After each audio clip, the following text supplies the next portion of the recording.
Hi. Compared to last week's story, which I read when it was quite nice and sunny outside, today it's chucking it down with rain.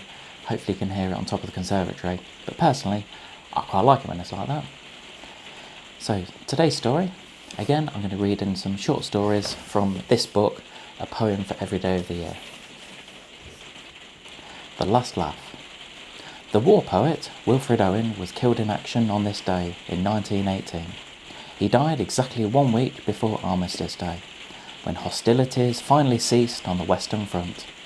His mother received a telegram with the news of his death, the same day that Britain was celebrating peace in Europe.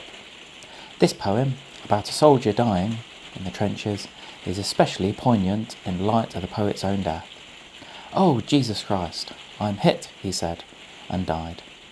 Whether he vainly cursed or prayed indeed, the bullets chirped in vain, vain, vain. Machine guns chuckled, tut, tut, tut, tut, and the big gun guffawed. Another sighed, "Oh, mother, mother, dad," then smiled at nothing, childlike being dead. And the lofty shrapnel cloud leisurely gestured, "Fool," and the splinters spat and tittered. "My love," one moaned, love languid seemed his mood, till slowly lowered his whole face kissed the mud, and the bayonet's long teeth grinned. Rabbles of shells hooted and groaned, and the gas hissed. Please to remember. Remember, remember, the 5th of November, gunpowder, treason and plot. On 5th of November, 1605, Guy Fawkes was arrested for his part in a plot to assassinate James and by blowing up the House of Lords. In celebration of the King's survival, bonfires were lit around the country. This tradition has only grown over the last few centuries, with the addition of fireworks and, of course, a guy atop the bonfire. Here am I, a poor old guy, legs in a bonfire, head in the sky. Shoeless my toes, wild stars behind, smoke in my nose, and my eye peeps blind. Old hat, old straw, in it is trace, while the wildfly gleams on a mask for my face. I all am I made of, only trash is, and soon, soon will be dust and ashes.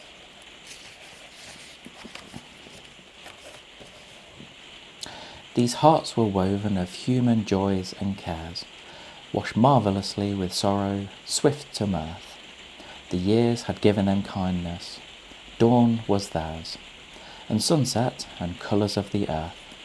These had seen movement and heard music, known slumber and waking, loved gone proudly friended, felt the quick stir of wonder, sat alone, touched flowers and furs and cheeks, all this is ended.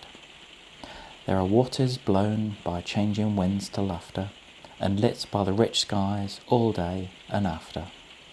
Frost with a gesture stays with the waves that dance, and wandering loveliness he leaves a white unbroken glory, a gathered radiance, a width, a shining peace under the night.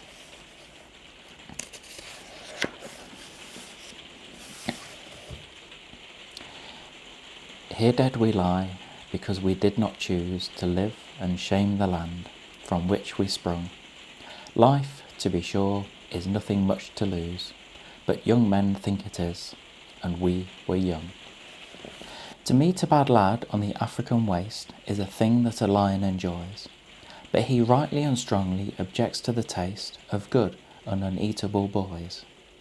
When he bites off a piece of a boy of that sort, he spits it right out of his mouth, and retires with a loud and dissatisfied snort to the east or the west or the south. So lads of good habits on coming across a lion need feel no alarm, for they know they are sure to escape with the loss of a leg or a head or an arm. I really like that one. In Flanders Fields. In Flanders fields the poppies blow, between the crosses row on row, that mark our place, and in the sky the larks still bravely singing fly, scarce heard amid the guns below. We are dead, we are the dead, short days ago, we lived, felt dawn, saw sunset glow, loved and were loved, and now we lie in Flanders fields. Take up our quarrel with the foe, to you from failing hands we throw. The torch be yours to hold it high, if ye break faith with us who die. We shall not sleep through poppies grow in Flanders fields. Dreamers. Soldiers are citizens of death's grey land, drawing no dividend from time's tomorrows. In the great hour of destiny they stand, each with his feuds and jealousies and sorrows. Soldiers are sworn to action, they must win some flaming, fatal climax with their lives. Soldiers are dreamers, where the guns begin, they think of firelit homes, clean beds and wives. I see them in foul dugouts, gnawed by rats, and in the ruined trenches lashed with rain, dreaming of things they did with balls and bats, and mocked by hopeless longing to regain. Bank holidays and picture shows and spats, and going to the office in the train.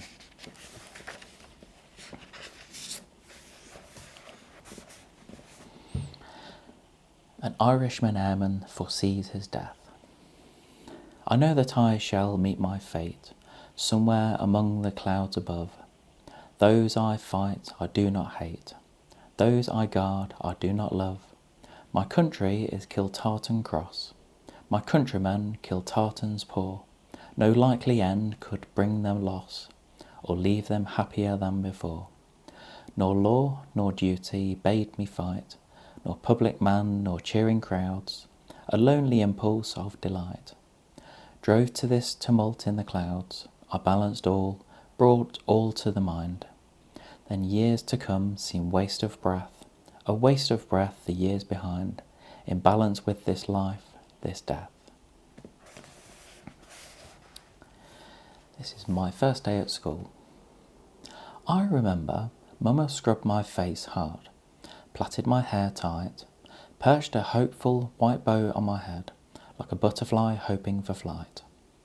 She shone my shoes, black, shiny, neat, another hopeful bow on each toe, to give wings to my feet.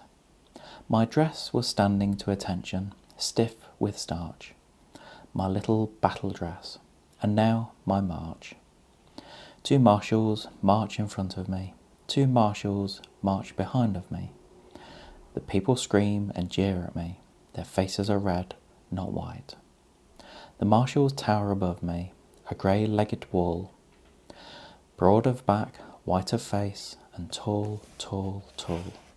I only see their legs and shoes, as black and shiny as mine. They march along, stern and strong.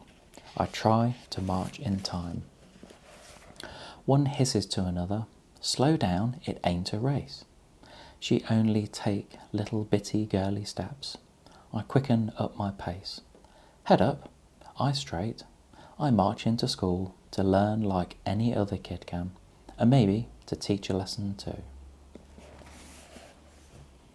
This final one is called Sympathy. I know what the cage bird feels, alas, when the sun is bright to the upland slopes, when the wind stirs soft through the springing grass, and the river flows like a stream of glass. When the first bird sings and the first bird opes, and the faint perfume from its chalice steals, I know that the cage bird feels. I know why the cage bird beats his wing, till its blood is red on the cruel bars, for he must fly back to his perch and cling, when he fain would be on the bough swing, and the pain still throbs in the old, old scars, and they pulse again with a keener sting. I know why he beats his wing. I know why the cage bird sings. Ah, me, when his wing is bruised and his bosom sore, when he beats his bars and he would be free, it is not a carol of joy or glee, but a prayer that he sends up from his heart's deep core, but a plea that upward to heaven he flings. I know why the caged bird sings. So that's what I'm going to read for today. Hopefully you've enjoyed some of those poems. And I know the rain stopped now, which is quite a good thing, because I need to go out in a minute. But I hope you enjoyed these stories. I normally would say please subscribe to my YouTube channel. Just give us a quick thumbs up. Thank you very much for joining me today.